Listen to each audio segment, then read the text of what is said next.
मित्रों, गरुड़ पुराण के अनुसार हर व्यक्ति की मृत्यु के बाद उसका फिर से जन्म होता है। यह जन्म और मरण का सिलसिला तब तक चलता रहता है जब तक व्यक्ति को मोक्ष न मिल जाए। गीता में भी भगवान श्री कृष्ण ने कहा है कि जिस तरह व्यक्ति अपने वस्त्र को बदलकर नए वस्त्र धारण करता है, इसी तरह आत्मा भी एक शरीर बदलकर नया शरीर धारण करती है। लेकिन क्या आप यह जानते हैं कि आखिर मृत्यु के बाद आत्मा को नया जन्म मिलता है या फिर भूत योनि कैसे तय होती है, उसकी अगली योनि? आज हम अपने वीडियो के जरिए इन्हीं सवालों के जवाब बताएंगे। तो नमस्कार मित्रों, आप सभी का स्वागत है हमारे YouTube चैनल पर एक बार फिर। मित्रों, जो भी जीव इस मृत्यु लोक में जन्म लेता है उसका मृत्यु के बाद पुनर्जन्म होना तय है।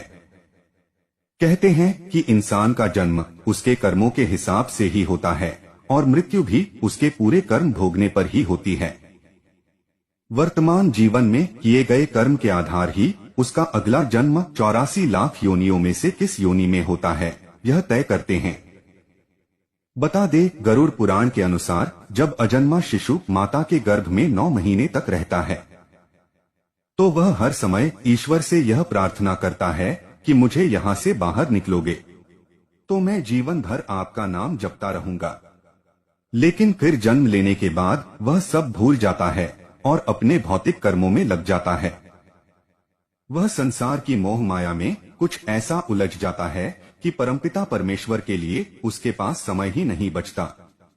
मित्रों, गरुड़ पुराण में बताया गया है कि दूसरे की पत्नी से संबंध बनाने वाला व्यक्ति घोर नरक में जाता है। फिर वहां उसे पहले भेड़िया, फिर कुत्ता, गिद्ध, सियार, सांप, कौवा और अंत में उसे बगुला की योनि प्राप्त होती है।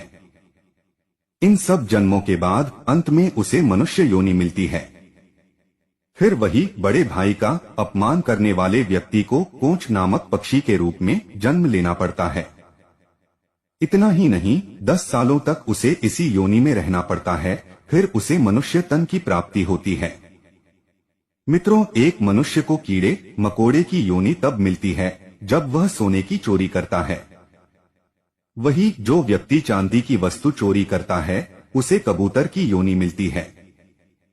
हमारे शास्त्रों के अनुसार हर स्त्री का आदर करना चाहिए, कभी भी किसी स्त्री को परेशान नहीं करना चाहिए।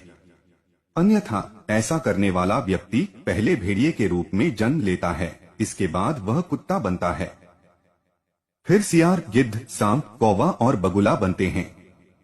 इन सभी योनियों में जन्म लेने के बाद उसे मनुष्य योनि में जन्म मिलता है। मित्रों, गरुड़ पुराण में यह भी बताया गया है कि जो व्यक्ति अपने पितरों और देवी देवताओं को संतुष्ट किए बिना ही अपने प्राण त्याग देता है उसे 100 वर्षों तक कौवे की योनि में रहना पड़ता है।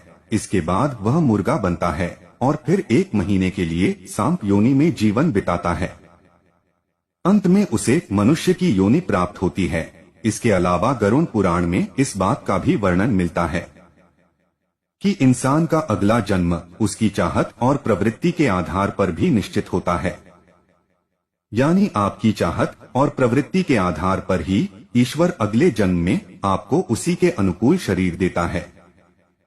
मान लीजिए, अगर आपकी चाहत लगातार कुछ ना कुछ खाने की रहती है और आप भोजन के बारे में सोचते रहते हैं तो अगले जन्म में हो सकता है कि आप पालतू सुअर बनकर जन्में जो हर वक्त खाता रहता हो। इन सब के साथ गरुड़ पुराण में भूत योनि को लेकर भी कई बातें बताई गई हैं।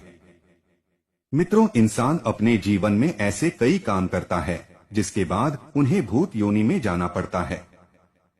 मित्रों, गरुड़ पुराण में प्रेतकल्प के अनुसार भगवान विष्णु पक्षी राज गरुड़ को प्रेतों के बारे में समझाते हुए बताते हैं कि जो इंसान अपने पुरखों की धन संपत्ति को नष्ट कर देता है या फिर किसी की जमीन धोखे से हड़प लेता है, वह लोग निश्चित रूप से प्रेत योनि में भटकते हैं।